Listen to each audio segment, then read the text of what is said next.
Comment décortiquer un homard pour ne rien perdre? La première chose à faire, c'est de retirer les pinces, les petites pattes, la queue. Et là, on ne perd rien à l'intérieur. Souvent, il y a le foie qui est là. Il y en a qui adorent ça. Ça peut être bon pour épaissir une sauce au poisson ou encore dans une soupe. Alors, on le garde. Pour retirer la chair qui est à l'intérieur de la queue, la première chose à faire aussi, c'est de retirer la nageoire dorsale.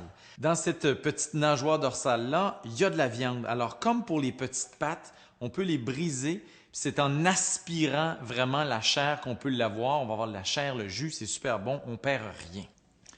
Pour retirer la chair de la queue, on va la tenir dans notre main et avec une fourchette, on va aller chercher à l'intérieur un petit peu de chair et ça va sortir comme par enchantement. Maintenant, il y a toujours l'intestin qui est vers le dos. Et il y a toujours une partie de chair qui est facile à retirer. On tire délicatement et souvent on voit apparaître l'intestin. Donc on retire l'intestin et la chair de la queue du homard est prête à manger. Pour les pinces, ce que je veux faire, c'est détacher la grosse partie de la patte.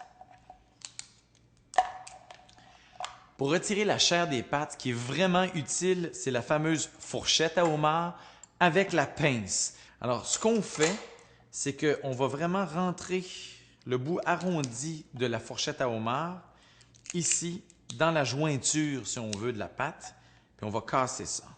On va se retrouver avec 3 morceaux. Alors maintenant, ça va être super facile de pousser ou de retirer la chair des pattes. Et pour les pinces, je commence par retirer la plus petite partie. Souvent, il y a beaucoup d'eau qui va sortir de cette grosse pince-là. Et là, j'ai vraiment besoin de la pince à homard pour briser la pince du homard. Et il y a toujours une pince où il y a un cartilage à l'intérieur. Ça vaut la peine de l'enlever, surtout si on sert le homard aux enfants. Comme ça. On l'enlève. Et puis c'est prêt à manger.